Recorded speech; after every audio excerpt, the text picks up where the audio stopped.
the FBI's investigation of Secretary Clinton's use of a personal email system during her time as Secretary of State. After a tremendous amount of work over the last year, the FBI is completing its investigation and referring the matter to the Department of Justice for a prosecutive decision. What I want to do today is three things. I want to tell you what we did, I want to tell you what we found, and I want to tell you what we're recommending to the Department of Justice. This is going to be an unusual statement in at least a couple of ways. First, I'm going to include more detail about our process than I ordinarily would, because I think the American people deserve those details in a case of intense public interest. And second, I have not coordinated this statement or reviewed it in any way with the Department of Justice or any other part of the government. They do not know what I'm about to say. But I want to start by thanking the FBI employees who did remarkable work in this case. Once you have a better sense of how much we have done, you will understand why I am so grateful and so proud of their work. So first, what we have done. This investigation began as a referral from the Intelligence Community Inspector General in connection with Secretary Clinton's use of a personal email server during her time as Secretary of State. The referral focused on whether classified information was transmitted on that personal system. Our investigation looked at whether there is evidence that classified information was improperly stored or transmitted on that personal system in violation of a federal statute that makes it a felony to mishandle classified information, either intentionally or in a grossly negligent way, or a second statute making it a misdemeanor to knowingly remove classified information from appropriate systems or storage facilities. And consistent with our counterintelligence responsibilities, we have also investigated to determine if there is evidence of computer intrusion by nation states or by hostile actors of any kind. Now, I have so far used the singular term email server in describing the referral that began our investigation. It turns out to have been more complicated than that. Secretary Clinton used several different servers and administrators of those servers during her 4 years at the State Department. And she also used numerous mobile devices to send and to read email on that personal domain. As new servers and equipment were employed, older servers were taken out of service, stored, and decommissioned in various ways. Piecing all of that back together to gain as full an understanding as possible of the ways in which personal email was used for government work has been a painstaking undertaking, requiring thousands of hours of effort. For example, when one of Secretary Clinton's servers was decommissioned in 2013, the email software was removed. That didn't remove the email content, but it was like removing the frame from a huge unfinished jigsaw puzzle and then dumping all the pieces on the floor. The effect was that millions of email fragments ended up in the server's unused or slack space. We searched through all of it to understand what was there and what parts of the puzzle we could put back together again. FBI investigators also read all of the approximately 30,000 emails that Secretary Clinton provided to the State Department in 2014. Where an email was assessed as possibly containing classified information, the FBI referred that email to any government agency that might be an owner of that information, so that agency could make a determination as to whether the email contained classified information at the time it was sent or received, or whether there was reason to classify it now, even if the content had not been classified when it was first sent or received. And that's the process sometimes referred to as up-classifying. From the group of 30,000 emails returned to the State Department in 2014, 110 emails in 52 email chains have been determined by the owning agency to contain classified information at the time they were sent or received. 8 of those chains contained information that was top secret at the time they were sent. 36 of those chains contained secret information at the time, and 8 contained confidential information at the time. That's the lowest level of classification. Separate from those, about 2,000 additional emails were up-classified to make them confidential. Those emails had not been classified at the time that they were sent or received. The FBI also discovered several thousand work-related emails that were not among the group of 30,000 emails returned by Secretary Clinton to State in 2014. We found those emails in a variety of ways. Some had been deleted over the years, and we found traces of them on servers or devices that have been connected to the private email domain. Others we found by reviewing the archived government accounts of people who'd been government employees at the same time as Secretary Clinton, including high-ranking officials at other agencies, folks with whom a Secretary of State might normally correspond. This helped us recover work-related emails that were not among the 30,000 that were produced to State. Still others we recovered from that painstaking review of the millions of email fragments dumped into the slack space of the server that was decommissioned in 2013.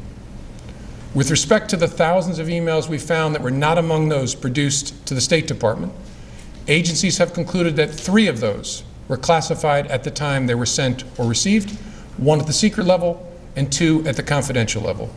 There were no additional top secret emails found, and finally, none of those we found have since been upclassified. I should add here that we found no evidence that any of the additional work-related emails were intentionally deleted in an effort to conceal them in some way. Our assessment is that, like many email users, Secretary Clinton periodically deleted emails, or emails were purged from her system when devices were changed. Because she was not using a government account or even a commercial account like Gmail, there was no archiving at all of her emails. So it's not surprising that we discovered emails that were not on Secretary Clinton's system in 2014 when she produced those 30,000 some emails to State. It could also be that some of the additional work-related emails that we've recovered were among those deleted as personal by her lawyers when they reviewed and sorted her emails for production in late 2014.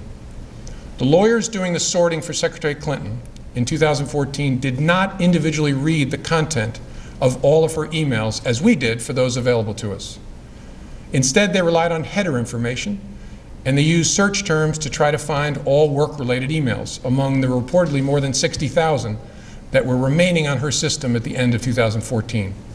It's highly likely that their search missed some work-related emails and that we later found them, for example, in the mailboxes of other officials or in the slack space of a server. It's also likely that there are other work-related emails that they did not produce to State and that we did not find elsewhere and that are now gone, because they deleted all emails they did not produce to State, and the lawyers then cleaned their devices in such a way as to preclude complete forensic recovery. We have conducted interviews and done technical examination to attempt to understand exactly how that sorting was done by her attorneys. Although we don't have complete visibility because we're not able to fully reconstruct the electronic record of that sorting, we believe our investigation has been sufficient to give us reasonable confidence there was no intentional misconduct in connection with that sorting effort. And of course, in addition to our technical work, we interviewed many people, from those involved in setting up the personal email system and maintaining the various iterations of Secretary Clinton's server, to staff members with whom she corresponded on email, to those involved in the email production to State, and finally Secretary Clinton herself. Last, we have done extensive work to try to understand what indications there might be of compromise by hostile actors in connection with that personal email system. So that's what we've done. Now let me tell you what we found. Although we did not find clear evidence that Secretary Clinton or her colleagues intended to violate laws governing the handling of classified information, there is evidence that they were extremely careless in their handling of very sensitive, highly classified information. For example, 7 email chains concern matters that were classified at the top secret special access program at the time they were sent and received. Those chains involve Secretary Clinton both sending emails about those matters and receiving emails about those same matters. There is evidence to support a conclusion that any reasonable person in Secretary Clinton's position or in the position of those with whom she was corresponding about those matters should have known that an unclassified system was no place for that conversation. In addition to this highly sensitive information, we also found information that was properly classified as secret by the U.S. intelligence community at the time it was discussed on email. That is, excluding any later up-classified emails. None of these emails should have been on any kind of unclassified system, but their presence is especially concerning because all of these emails were housed on unclassified personal servers, not even supported by full-time security staff like those found at agencies and departments of the United States government, or even with a commercial email service like Gmail. I think it's also important to say something about the marking of classified information. Only a very small number of the emails here containing classified information bore markings that indicated the presence of classified information. But even if information is not marked classified in an email, participants who know or should know that the subject matter is classified are still obligated to protect it. And while not the focus of our investigation, we also developed evidence that the security culture of the State Department, in general, and with respect to the use of unclassified systems in particular, was generally lacking in the kind of care for classified information that's found elsewhere in the U.S. government. With respect to potential computer intrusion by hostile actors, we did not find direct evidence that Secretary Clinton's personal email domain, in its various configurations since 2009, was hacked successfully. But given the nature of the system and of the actors potentially involved, we assess we would be unlikely to see such direct evidence. We do assess that hostile actors gained access to the private commercial email accounts of people with whom Secretary Clinton was in regular contact from her personal account. We also assess that Secretary Clinton's use of a personal email domain was both known by a large number of people and readily apparent. She also used her personal email extensively while outside the United States, including sending and receiving work-related emails in the territory of sophisticated adversaries. Given that combination of factors, we assess it is possible that hostile actors gained access to Secretary Clinton's personal email account. So that's what we found. Finally, with respect to our recommendation to the Department of Justice. In our system, the prosecutors make the decisions about whether charges are appropriate based on evidence that the FBI helps collect. Although we don't normally make public our recommendations to the prosecutors, we frequently make recommendations and engage in productive conversations with prosecutors about what resolution may be appropriate given the evidence. In this case, given the importance of the matter, I think unusual transparency is in order. Although there is evidence of potential violations of the statutes regarding the handling of classified information, our judgment is that no reasonable prosecutor would bring such a case. Prosecutors necessarily weigh a number of factors before deciding whether to bring charges. There are obvious considerations like the strength of the evidence, especially regarding intent. Responsible decisions also consider the context of a person's actions and how similar situations have been handled in the past. In looking back at our investigations into the mishandling or removal of classified information, we cannot find a case that would support bringing criminal charges on these facts. All the cases prosecuted involved some combination of clearly intentional and willful mishandling of classified information, or vast quantities of information exposed in such a way as to support an inference of intentional misconduct, or indications of disloyalty to the United States, or efforts to obstruct justice. We do not see those things here. To be clear, this is not to suggest that in similar circumstances, a person who engaged in this activity would face no consequences. To the contrary, those individuals are often subject to security or administrative sanctions, but that's not what we're deciding now. As a result, although the Department of Justice makes final decisions on matters like this, we are expressing to Justice our view that no charges are appropriate in this case. I know there will be intense public debate in the wake of this recommendation, as there was throughout the investigation.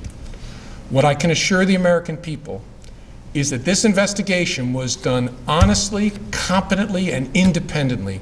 No outside influence of any kind was brought to bear. I know there were many opinions expressed by people who are not part of the investigation, including people in government. But none of that mattered to us. Opinions are irrelevant. And they were all uninformed by insight into our investigation because we did our investigation the right way. Only facts matter. And the FBI found them here in an entirely apolitical and professional way.